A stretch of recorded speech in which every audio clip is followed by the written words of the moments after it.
Aloha, and welcome to SASS School. All right, number one in multi-part series. I hope that by the end of this lesson, you'll be able to transpile SCSS to CSS. You'll be able to use SCSS features, including variables, nesting, and modules.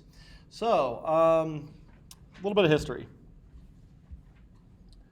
So once upon a time, there was CSS. Believe it or not, CSS was not actually in the original web spec. It was added in like 95, 96. So like a few years in did we get the ability to control styles at all on documents. Came out around a similar time as JavaScript. And much like JavaScript, it was kind of independently implemented in some different browsers, wasn't standardized. Unlike JavaScript, it got standardized a lot sooner and got standardized under the same part of the web government that does HTML. Speaking of web government,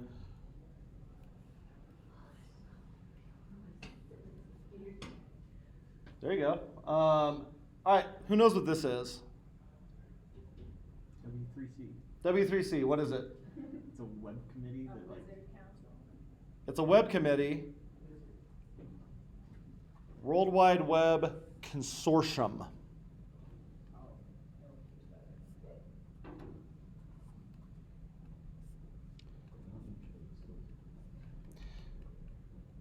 So this is the web government.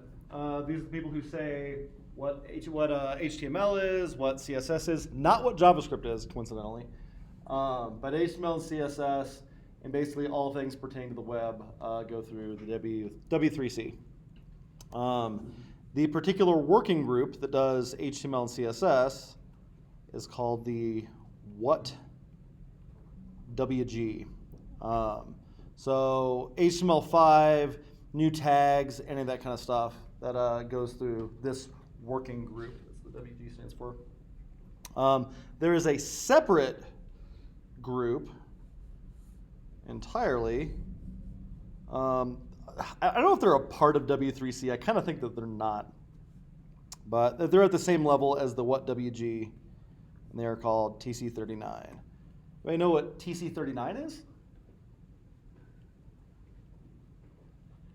Technical Committee 39 is the organization that decides what JavaScript is. Well, specifically, they decide what ECMAScript is. So when you see like ES 2015, that ES stands for ECMAScript. JavaScript is a trademark of Netscape, I think. And so the standards body can't call it that, so they call it ECMAScript. In practice, you could think that ECMAScript is the standard, which is implemented as JavaScript. One more piece of trivia, then we'll actually learn something useful. If you've done anything in Node, you might have realized that fetch isn't in Node. And the reason why is that fetch is not a part of JavaScript. Fetch is a part of HTML. It's a part of the web spec, not JavaScript. All right. So CSS debuts, I want to say like 95, 96, and super limited, super limited.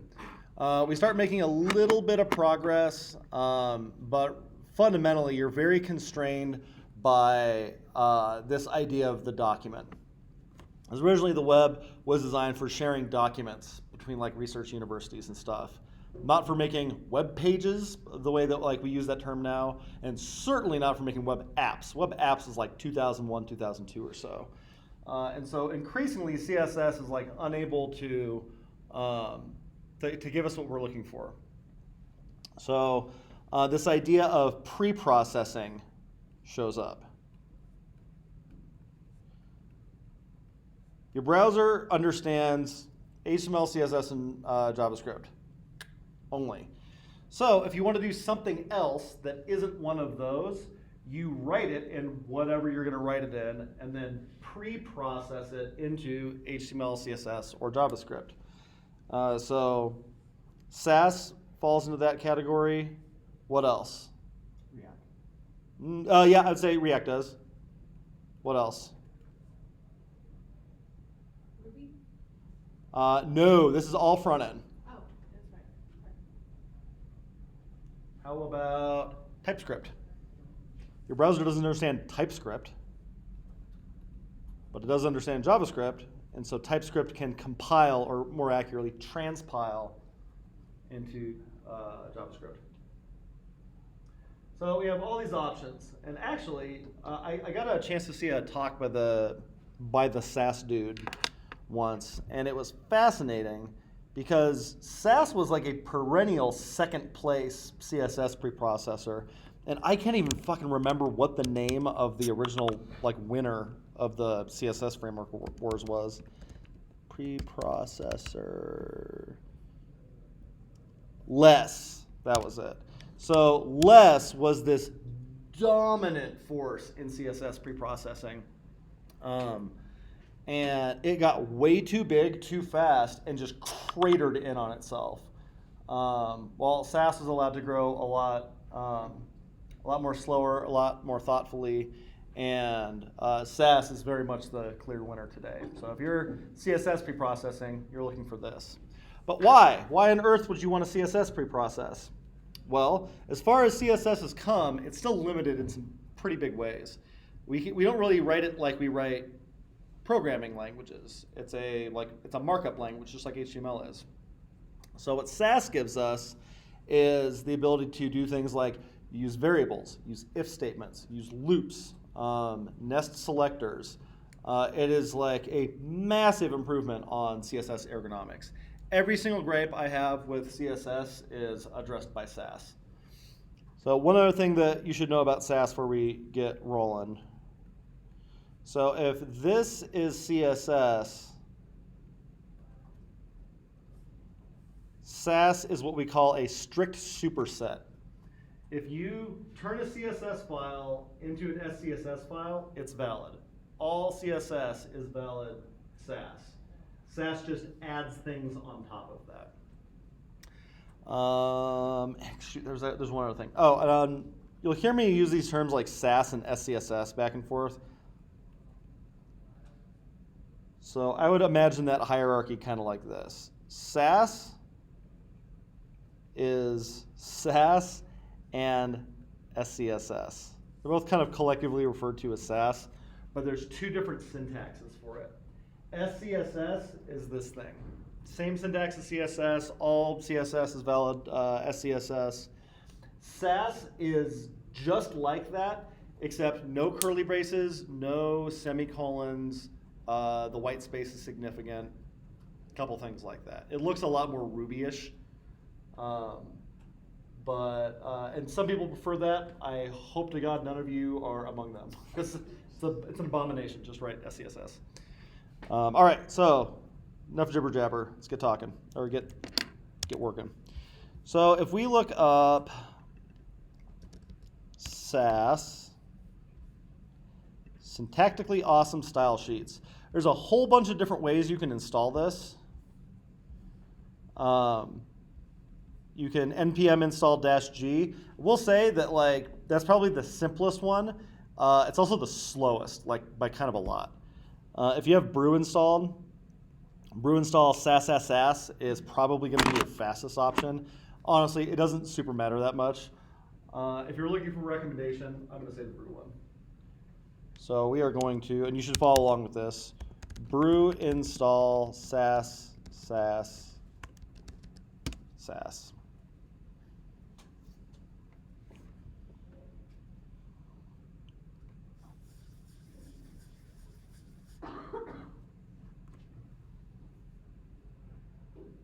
It takes forever to update Homebrew because I haven't done it in 9 months.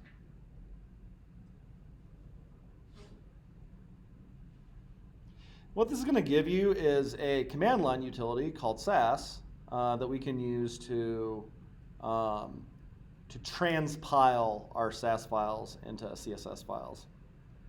Any guesses why I'm using the word transpile instead of compile? So they're not actually the same thing. Who can tell me what compiling is?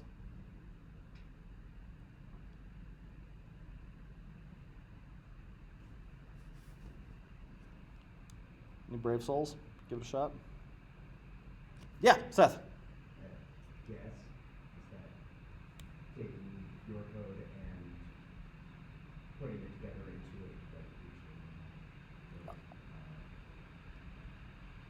you're 80% of the way there. You're taking all your code and you're turning it into one code, okay? So it's not just jamming together of like if I take 3 different JavaScript files and jam them all together, I didn't compile them, I concatenated them.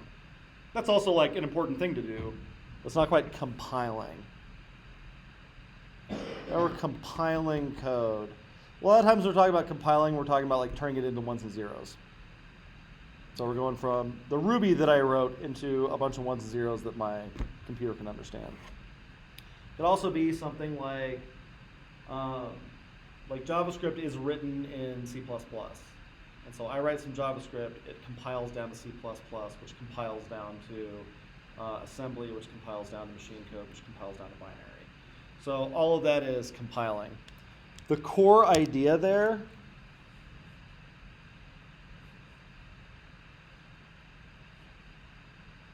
go through all those things and we end up at binary. At each step here, we have a different level of abstraction. So I go from a high level of abstraction to lower, to lower, to lower, to lower, until I get beeps and boops. Going down is called compiling. Going up is called decompiling, by the way. Cool, so that's compiling. Transpiling is the same level of abstraction. So TS to JS, these are like different syntaxes. It's like an extra feature. It's not a different level of abstraction. So we call that transpiling. So it is with SCSS to CSS. I wrote it one way, I got it a different way, but they're still basically the same level. All right, any day now. Is that by any chance make it less efficient since it's No, that's a really good question. So, since the thing that ultimately ships to my browser is CSS and JS, I don't really lose any efficiency there.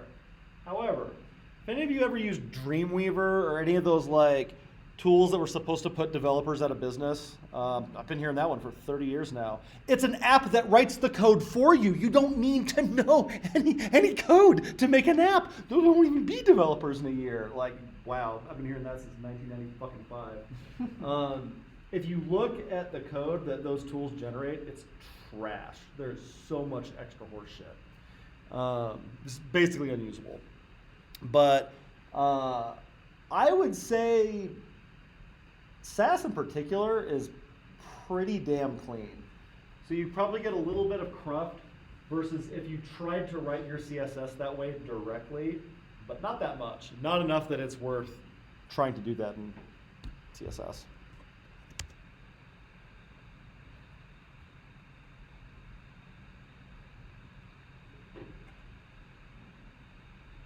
Getting all that sass. Since this is a command line tool that we use that does this transpilation, that tool can be written in a bunch of different things. The Dart one is the one that basically everybody likes now. The one that you can install from NPM, that one's pure JavaScript, which makes it significantly slower.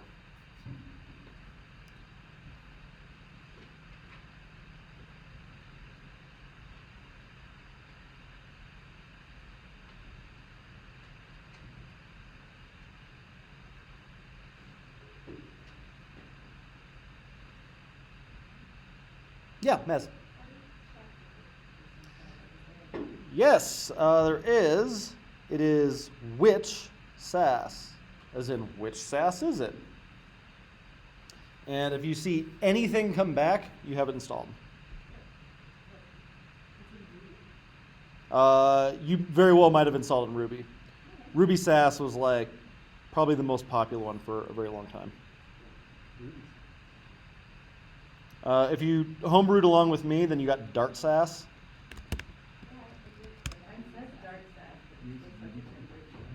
Cool. Any guesses what which does? This is good like command line know-how. Because yeah, I think I have 3 different SASs installed on here. What this is doing, which SAS does, is when I type in the command SAS, where are you finding that? Because yeah, it went with my Ruby one also, instead of the Dart one that I just installed. Any guesses how I could make it find the Dart one instead? Fine. Use. I could do the Dart one directly. I could say something like /user local opt Dart lib exec. Oh, that's for the SDK. Maybe? Nope.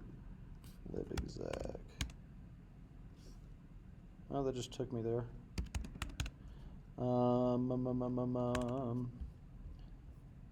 Let's see if it says where it is. Shoot. Anyway, you can just type that path in directly to wherever the executable was.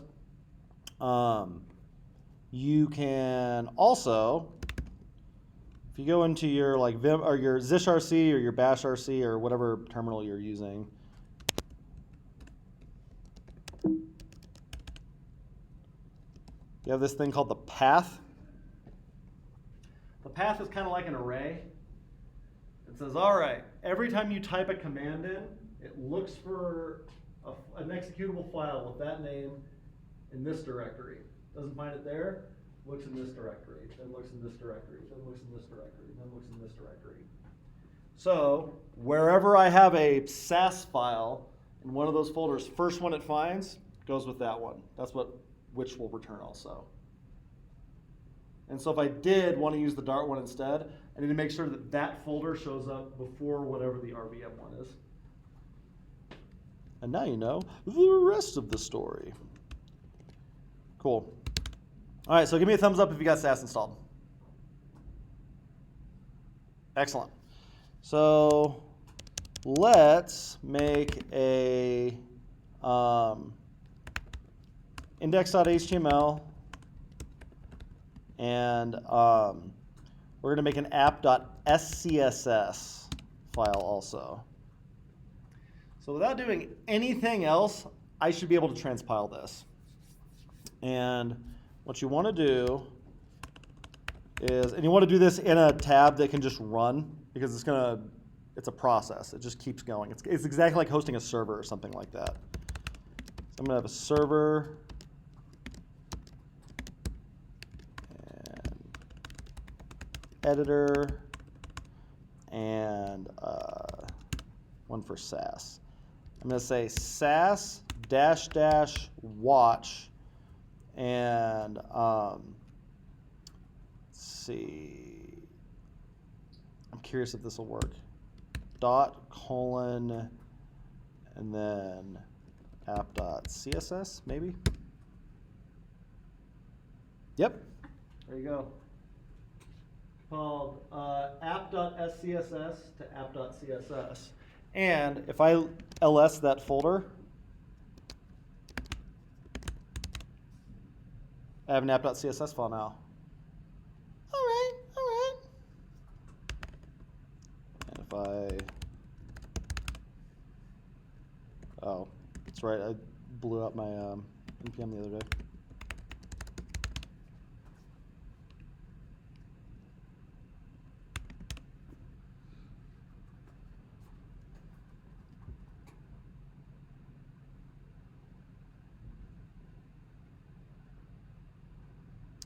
So when I'm building out the HTML file for this, do I link the SCSS file or the CSS file? CSS. Why? Because it's going to be transpiled into that file. Yep. And my browser does not understand SCSS. I can't link to an SCSS file. All right, so go into your index.html file and stub out a document. Should have a doc type, HTML, head. Oh, yeah.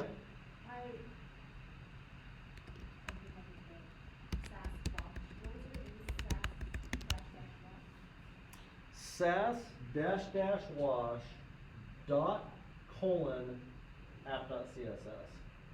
So the colon here is a separator between input and output. The first one is usually a directory. So you go, all right, anything in this directory I want to transpile into app.css.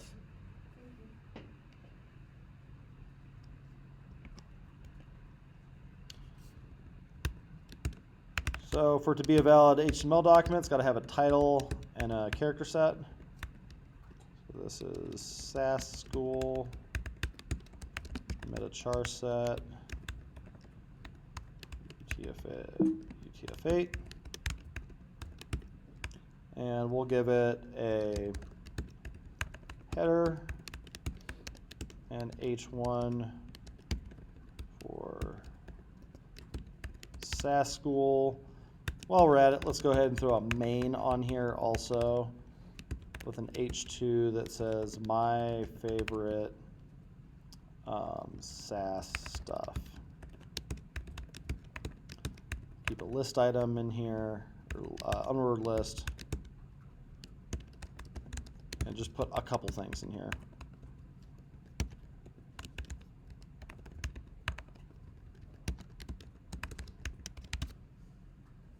We did all that right.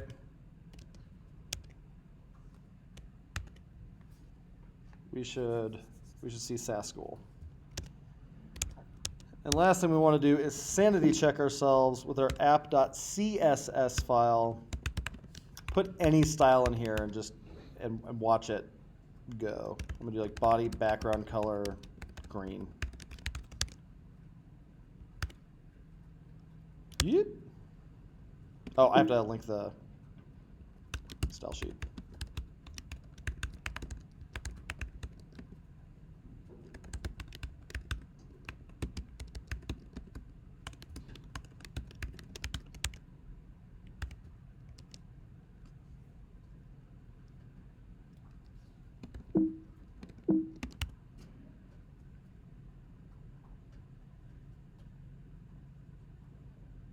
Oh, I see. Hang on.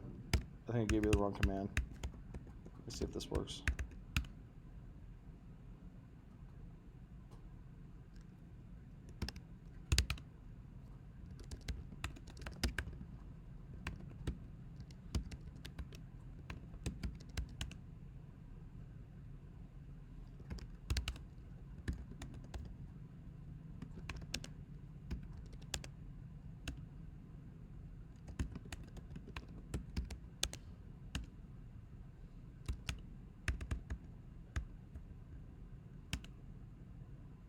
There we go.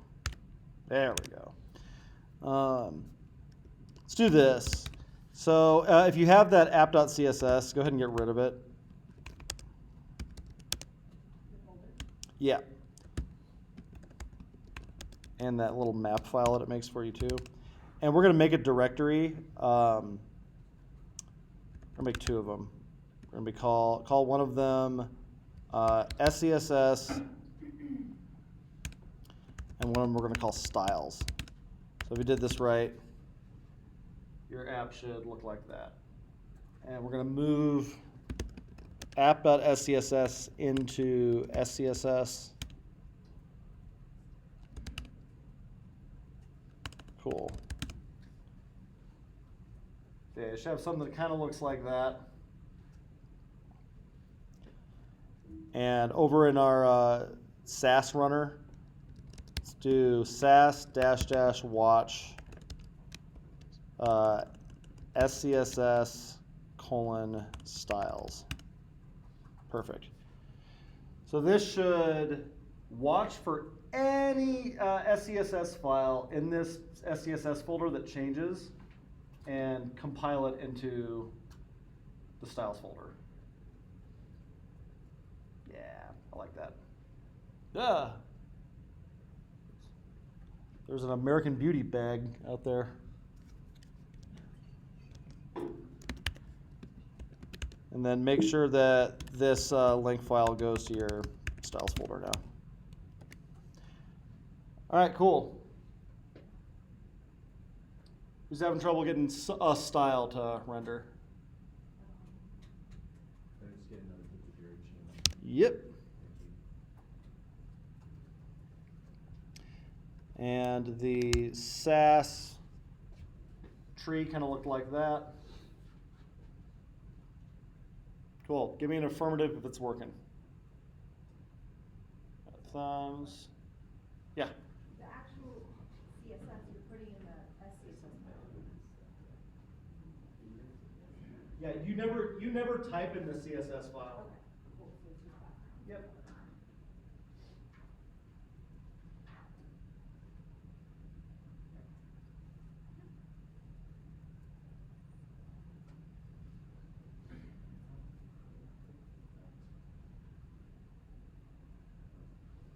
You're a wizard, Mesolite. All right, so we have successfully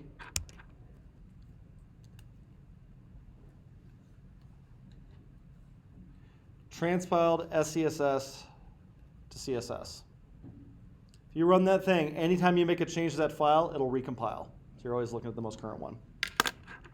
Sick. All right, so our next objective is using SCSS features including variables, nesting, and modules. So variables, super easy. Let's say that instead of background color green, I want that to be a variable. So I do $ background color, or I can just call it background, or I can call it primary color. I can call it whatever I want. Colon, any color. So I like, how about my shirt? So this is a red shirt, not very saturated, and fairly light.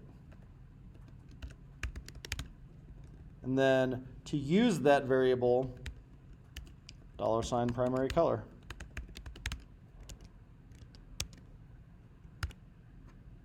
Dude, come on now.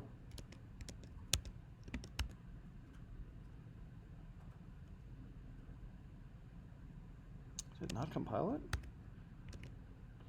So here's how you debug this.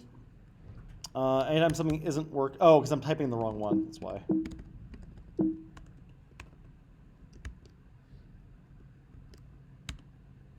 Yep.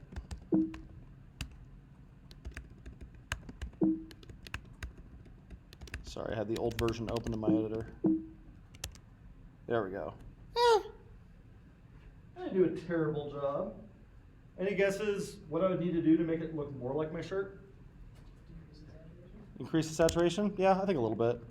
So let's knock the saturation up to 50.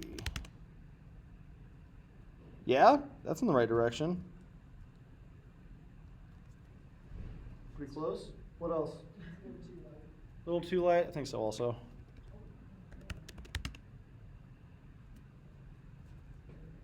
Yeah, not bad. Not bloody bad. All right, so that's using variables. That's really all there is to it. You can even use we can use variables in variables. Check this out. I can say saturation is 50%, and then say that this is saturation. And if I want to make it Ronald McDonald, there we go. Just like you would in programming. Pretty fucking cool. Questions about variables?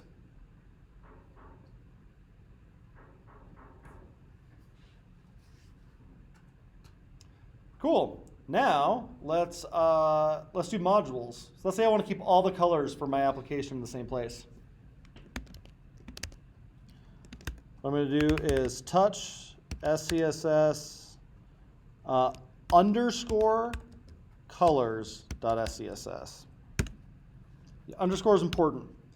The underscore is what tells SASS that it shouldn't try to make a colors CSS file. The only purpose of this is to be used inside of this. Now, to use those colors, go over to the colors here. Let's say I bring all this shit over. Put it in the colors SCSS file. I'm going to do @use colors.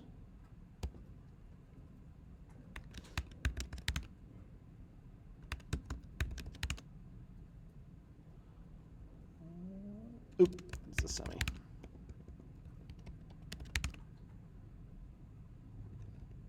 Still should have that. Need to be include maybe.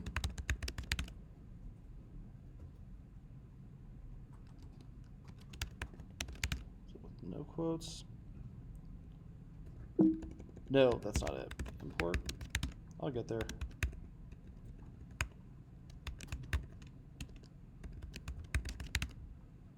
There we go. Let's go with import. You'll note that you don't actually have to include the underscore or the extension on it. It'll infer all of that. But now I have all of my colors in one file, and then when I want to use them, I just import them. Fucking easy. And that's CSS, that's SCSS modules. Cool. Last feature that I want to talk about in this lesson is nesting. So let's say I want to target the LIs on this page. I can do that separately, and that's fine. I could say the LIs have a margin bottom of 1 rem. All right, cool. I can also nest those inside of this selector. What that means is this LI tag in here, it's exactly as if I wrote that. And just put this in here. So not a direct descendant, any LI descendant of body, apply this rule. And like this is what that will transpile into. And then if I want it to be a direct descendant, I can do that.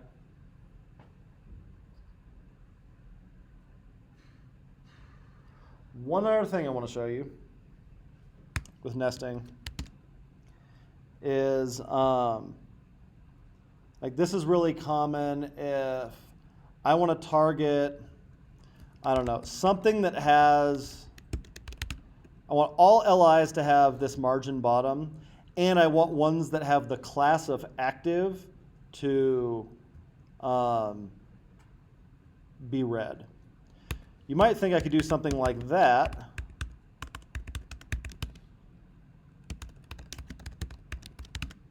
And let's say I make one of those things have a class of active.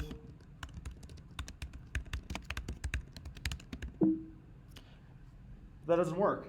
Why?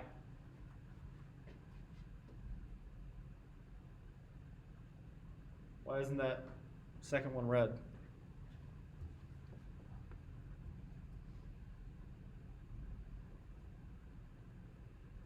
Because it's saying the active one inside the LI, and it's really sitting on the same level as the LI. Exactly. Oh no! So if I do, to take care of that, I'd have to do something like, oh, and LIs with the active thing. Okay, well that works. Isn't there some way I can nest this? And there is. The way you do it is with ampersand. That'll keep it red. So if I say, oh, and also if it has this characteristic, I want to apply that. That is variables, nesting, and modules. What questions do you have? Do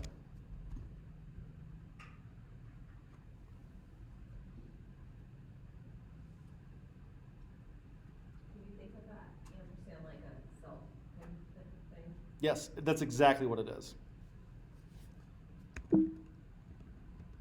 hey, I got that primary color. I can use that.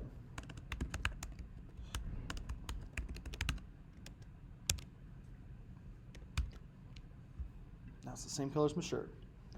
What other questions?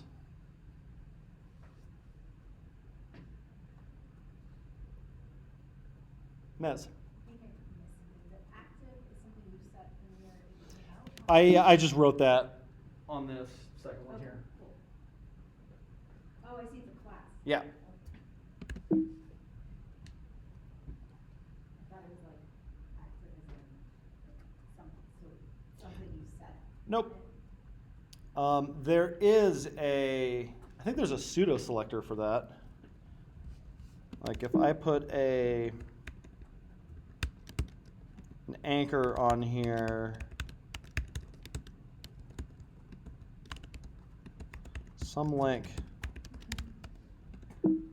you can target anchor tags, and those have a pseudo state called active that happens like when you're clicking on a link but you haven't like released the button yet.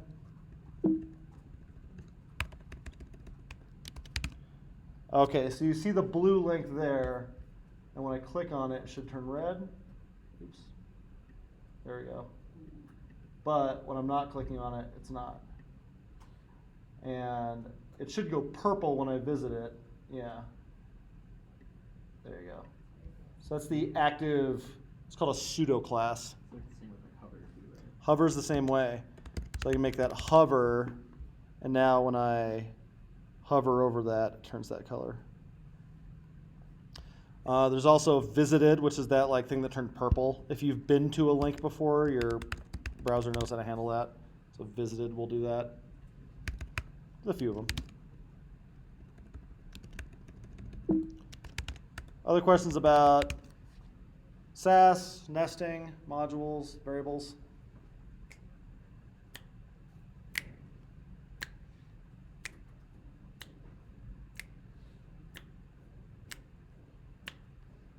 Cool, so here's what I want you to do. I want you to set up a few different colors and style this page a little bit.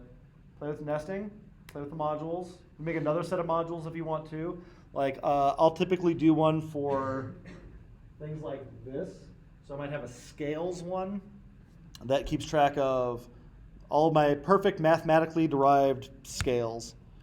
So like in the Firebase site, that looks like this.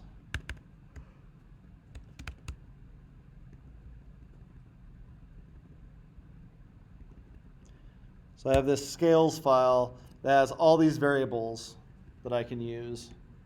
They're like a predefined scale. It makes it a lot easier to make a font a little bit bigger. I already did the math on that. That's about what it should be. And if I later decide, I completely fucked up my scale, I change it in one place, it's different in the entire app. Way less thinking than trying to do that calculation every single time. Same thing with colors. My colors, I have 9 shades of the primary, 9 shades of a success, 9 shades of a warning, 9 shades of failure. That's the title of my memoir. And 9 different grays. So I know that I want a gray, but I want to lighten it up a little bit, go from a 5 to a 6, then to a 7. It's too much, so it was a 6. So much easier. All my typography. This is for the next lesson, these mix-ins. But anytime I want a particular font, cool, I can say primary header font, and I get that font face at this weight, at this size, at this color, this line height, and this margin under it. One line, and I have all of that.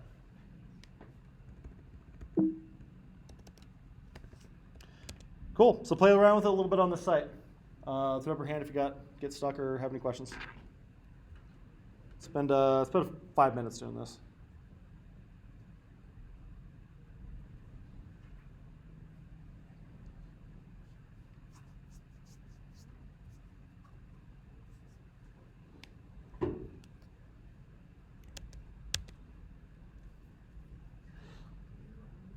Mm-hmm. So Okay.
Plus, it's pretty fun to see a cop get hit by all that seltzer. Doesn't that symbolize something, right?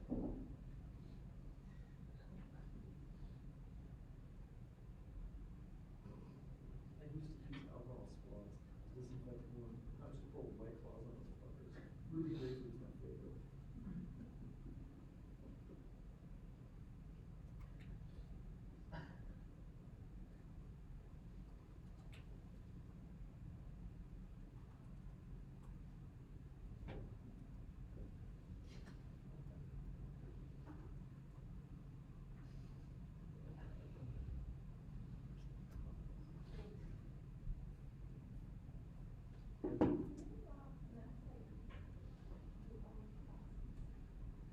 No, yes, I use.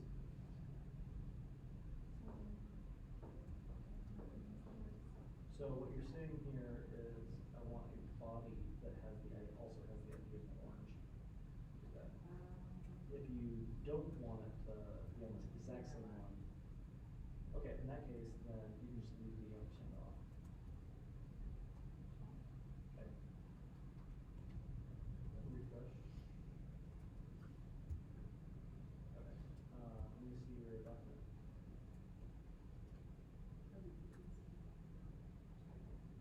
No, it is. Back to your SCSS.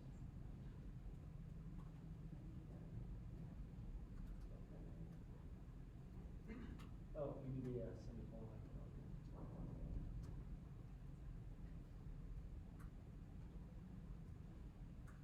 Nice.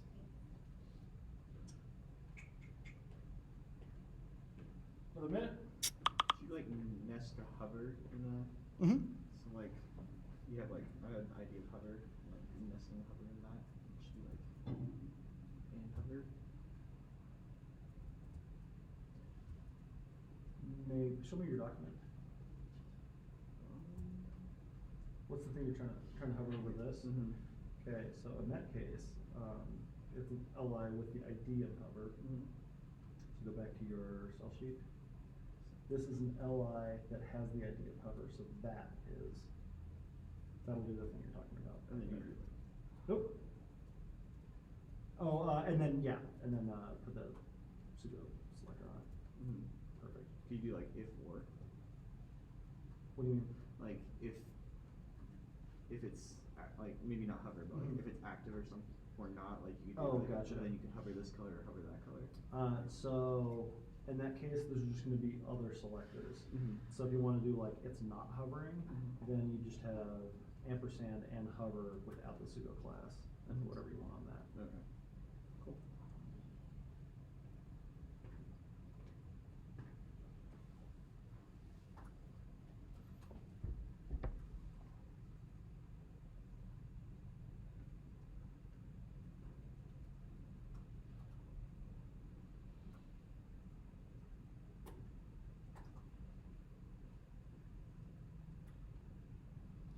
Cool. What questions came up while you were working on that?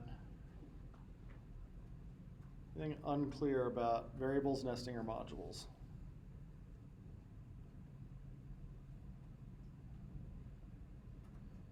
Cool. So you got a new tool in the tool belt. Next time, I think what we'll talk about. So for number 2, let's talk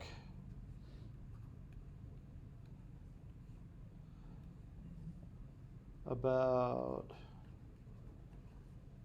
use SASS.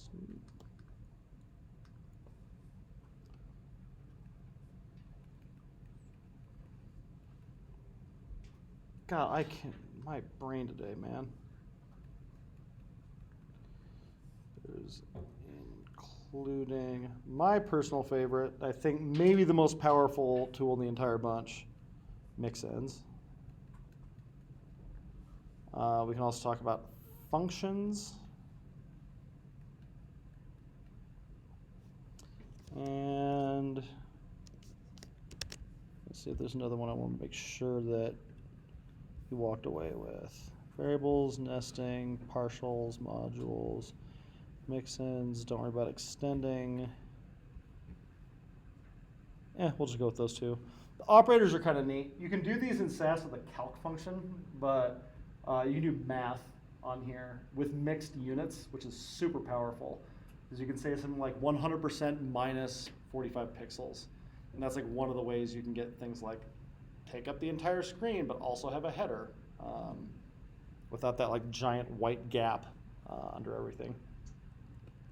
Awesome. Last call for questions. Thank you. Hope you're feeling a little bit more sassy now.